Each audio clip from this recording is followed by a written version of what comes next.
Hello everyone, कैसे हैं आप सब। जब भी आप किसी सेवा की तैयारी करते हैं और उस सेवा के सिलेबस में जब समान अध्ययन इट्स मीन जनरल स्टडीज का नाम आता है, आपके दिल, दिमाग, गुर्दे और किडनी सब में दर्द उठता है कि कैसे होगा, किस तरीके से जनरल स्टडीज को टैकल किया जाए, कैसे वो ब्रह्मास्त्र मिल जाए जिससे मैं इस जनरल स्टडीज को यूं not tip on the finger, tip on the nails याद हो जाए।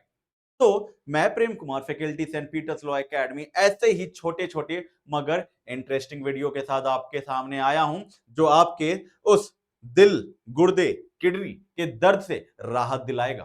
तो चलिए स्टार्ट करते हैं। इस वीडियो में हम सबसे पहले जानना चाहेंगे कि मॉडर्न इंडिया क्या है।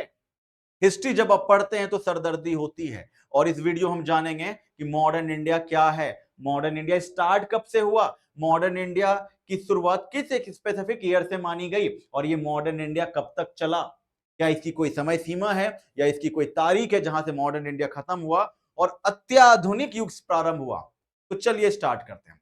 आप हमेशा सुनते हैं हिस्ट्री में एंशियंट, मिडाइबल, मॉडर्न, प्राचीन, मध्यकालीन, आधुनिक। आप देख भी रहे होंगे मेरे पीछे लिखा हुआ है आधुनिक भारत, और आप देख रहे होंगे इस तरीके के किलों का निर्माण दिख रहा होगा आपको। लेकिन सवाल उठता है कि ये जो आधुनिक भारत है, मॉडर्न इंडिया है, कब से स्टार्ट हुआ, इसकी शुरुआत कब से मानी गई।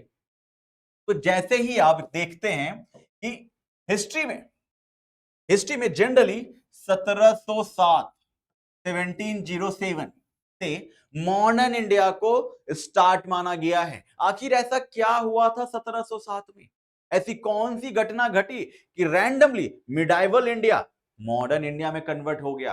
और ये मॉडर्न इंडिया कहा किसने, क्यों कहा, किस लिए कहा। अभी तक तो आपने सिर्फ ये जाना था कि Herodotus is the father of history, एक बंदा जिसे आप इतिहास का पिता कहते हैं, इतिहास का। लेकिन ये तो आधुनिक भारत है जिसकी शुरुआत भी 1707 से होती है। ऐसा क्यों, चलिए देखते हैं। 1707 की जो तारीख है पूरे हिस्ट्री में, जो एक इंपॉर्टेंट इंसिडेंट के लिए मानी जाती है, वो मानी जाती है औरंगजेब की डेथ। औरंगजेब की डेथ, औरंगजेब की डेथ को माना जाता है मॉडर्न इंडिया की शुरुआत। ऐसा क्यों, आखिर ऐसा क्यों, तो चलिए देखते हैं।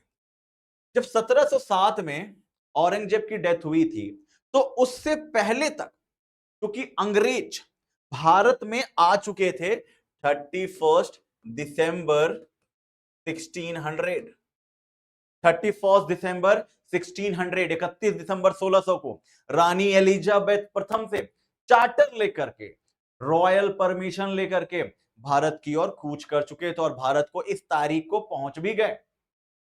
लेकिन याद रखिए, अंग्रेज हमेशा कहते थे we are here to civilize you, मैं यहां आया हूं आपको सभ्य बनाने के लिए। आप सपेरे काले लोग, you are not civilize, you are snake catcher, you black peoples, this are the word of Europeans for Indians.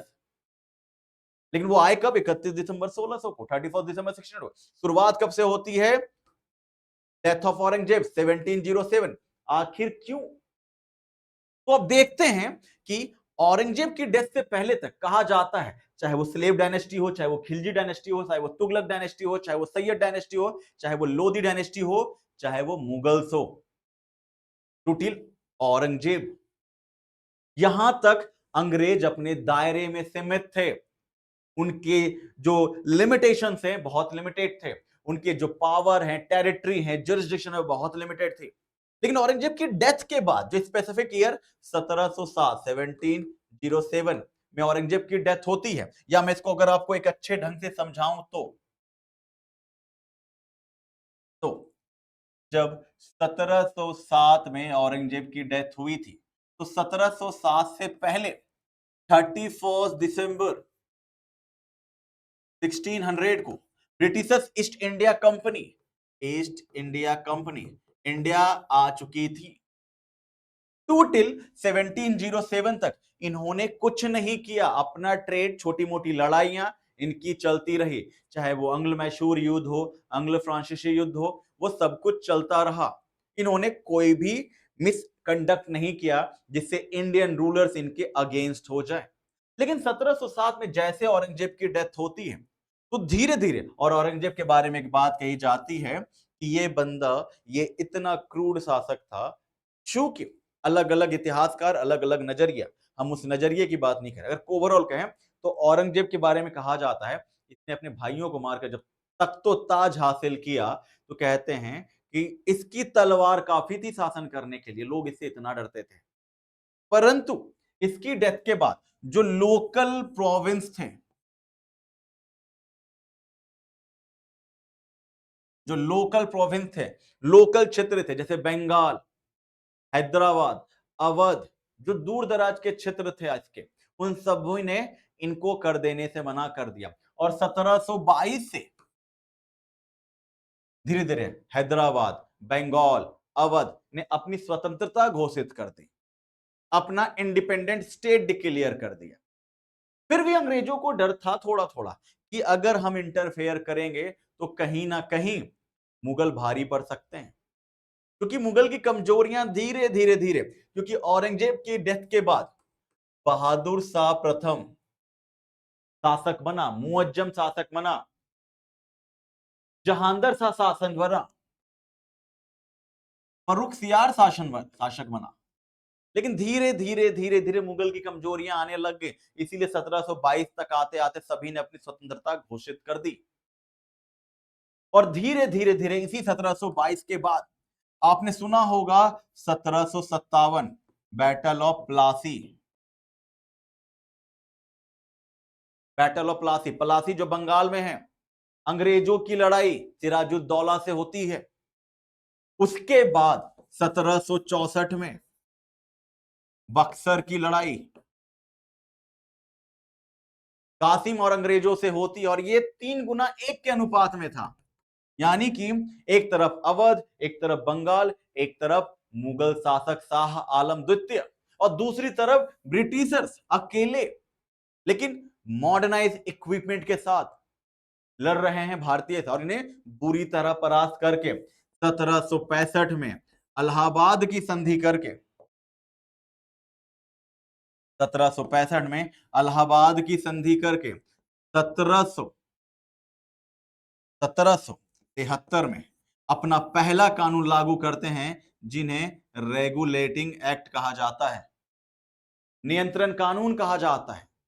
लेकिन इस 1773 की कड़ी तक आते आते, जिसकी शुरुआत 1707 में हुई थी, इन्होंने पूर्णतः वेट किया सही समय का। जब इन्हें लग गया कि हमने 1764 के बक्सर की लड़ाई में हमने मुगल को भी हरा दिया है, हमने अवध को भी हरा दिया है, हमने बंगाल को भी हरा दिया है, कौन बचता है फिर हमें हराने को?